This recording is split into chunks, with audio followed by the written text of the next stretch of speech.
to talk about being a fanatic of someone or someone being your idol, I think it's really interesting to see who people's idols are. That's a hard sentence. Who is your idol? Yeah. It's very interesting to me that everybody has something or someone that they are a fanatic of. And whether they will admit it or not, that's a whole separate conversation. But seriously, like think about, like with me, I'm definitely a fanatic of Kelly Clarkson. I've made that clear many times before. And when I think about, well, what is it about Kelly Clarkson, you know, that really makes me this fan? I mean, I'm definitely a fanatic. I've been to her concert. I've been 6 times. I've been on stage with her at Daytona. I've been pulled backstage, you know, to say hello to her. I've never gotten a picture with her. I've tried to.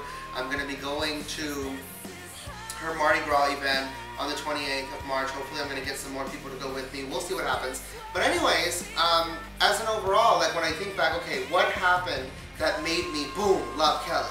Well, when I think about it, American Idol started back in 2001.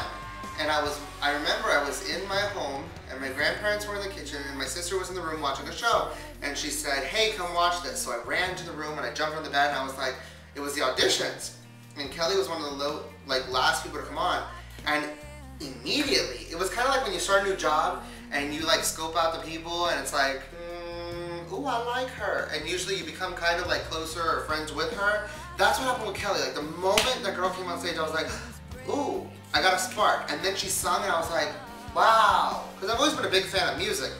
And even though I like her a lot, I listen to everything. And when I say everything, I mean everything. Try me. Like, well, besides like crazy screaming rock, other than that, I pretty much listen to everything. I like country music, yes. I like rock music. I do like Spanish music, whether it's salsa or merengue or bachata, even reggaeton at times.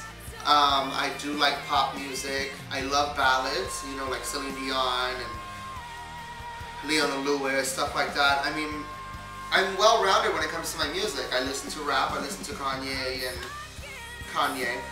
Not much rap. Anyways, but I'm well-rounded when it comes to my music, but it's just that essential something that grabbed me from her. And then as I watched her week to week grow and develop with the show, and even though it's never going to be my dream to be a singer, there was something that I could so relate to in wanting something so bad, reaching for it, and getting it. Like, what an amazing moment it was for her when she won. You know, I could definitely relate to it.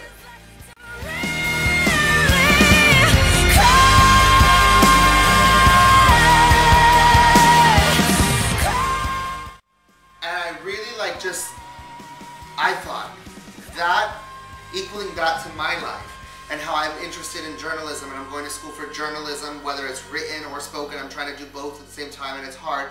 You know, I work on my blogging on my MySpace. I work on my videos with YouTube, with you guys. And, you know, I'm in talks of possibly being part of a website partnership to start actually having my own column. Like, I have a lot of dreams.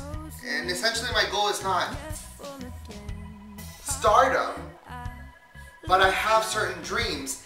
And I know at the moment where I feel I've made it, the moment she had in front of the United States and the nation and the world, that moment is what I'll feel here.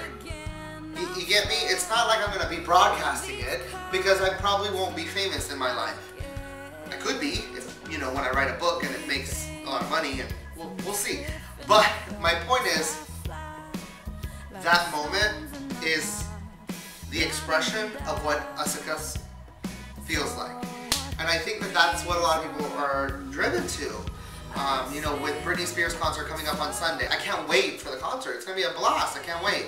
But there's people who are spending $1,000 for packages that come with the after party and the this and that. And it's not just the party, it's the fact that it's the Britney Spears party and they might get to, you know, maybe say hi to her. And it says meet and greet. I may be wrong, but I know that I don't know how many people bought these things. I don't know how many were allotted, but I doubt she's going to have time to really talk with a lot of people. I mean, meet and greet is, hi, how's it going? Oh my God, I love you. All right, bye. Like, you don't get an hour with the person. You know, someone else who really drives me and has always driven me besides Kelly Clarkson, is actually the whole other aspect of, which is like acting and whatnot, is Rosie O'Donnell. Like when I met Rosie, she touched my life in such a way, like I really, really, really felt love.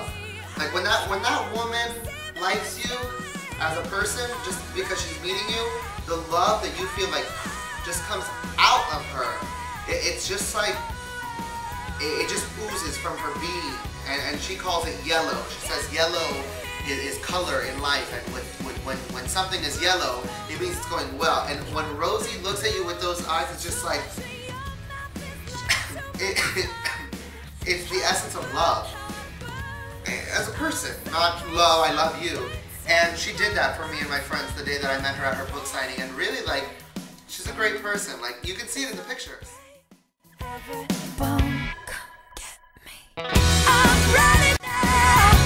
Like, she gives a lot. You know, she's a great person. She gives a lot to charity. She started up a school. She's done a lot with her life. And she's another person who I've emulated and tried to start going after my dreams in the way she did. You know, nothing was given to her either. She had a hard life, as many people do. I mean, read her book. It's a fantastic. She signed the book, Juan Rocks. You know, she told me, good luck, keep pushing on in your life. She asked me where I was going, so like that. And that was on the meet and greet. I was like very impressed with the fact that I saw some people like, here, Rosie, make sure to go. Like, she actually talked to me, you know, so it was cool. But I think it all comes down to passion in your life, and you can't lose that. And I've said the line many times about create something, anything, otherwise life is just ordinary. It's the same thing about passion. No matter what you're doing, I work at a call center, and I work from 8 a.m. to 7 p.m., 5 to 6 times a week. I work at a call center, okay? You can only imagine how exciting that job is. At the end of the day, I still have passion about my day-to-day life. I still am thinking about how blessed I am to have my job and how wonderful it is that I live on my own at 22, and that I have a car, that I can go to school, that I have a family and friends who love and accept me. I have passion for my life. Don't ever lose that. Don't ever lose that. Because if you lose passion, then the world starts to step on you. Because passion is kind of like this barrier. You know, kind of puts you in a bubble. And stuff can bounce off you because I'm alright. I'm alright. I'm okay. And I will be okay. Life is never perfect. We have plenty to complain about. But it could always be worse. Keep your passion here. Keep your passion here. Keep your passion here. Keep it. Hold it. Believe it. Breathe it. Live it. Do it. And whether it's baby steps or the whole leap, whatever it is that you're doing in your life, keep your passion and go for it. Because if you lose it, I really feel that you lose a big part of you. My passion is sharing my words, spoken and written journalism. And whether it's a written blog a month or whether it's a video every 2 days or every year, whatever the case may be, I haven't lost my passion. And I'm thinking about things that I want to talk and share with. I'm thinking about who is going to interact with me this evening, who is going to put comments on my video, which means I did something for them. I touched them in a way that they felt they had to give back to me by leaving a comment. Comments are not important to everyone, but you have to think about it. If I'm giving myself out there, the comment is the only way I know that I've affected you. And on that note, I haven't talked a long blog in quite some time now, and I've enjoyed doing this for quite some time. I think it's August when I started. And it was funny because I remember that I just started up one night and I did it, and then I couldn't stop. And I've enjoyed YouTube so much, and I'm not going anywhere. It almost sounded like I was going to say, but I'm done. I'm not. And just really wanted to share that with everyone. Enjoy your life and be passionate, and just keep pushing for the things you want. And remember your age. Oh, remember your age. I think I'll leave you with that. All too often I get impatient, which is probably my biggest weakness, about how I want this, and I want this, and I want this, and I want this, and I forget I'm only 22. And yes, life is short and tomorrow isn't promised, but we also cannot live as if we're 75 closer to death than we actually are. So no, don't be frivolous and pretend that, oh, I've got all the time in the world. Go for these things, but don't forget also, all in due time. Everything comes with its time and its purpose.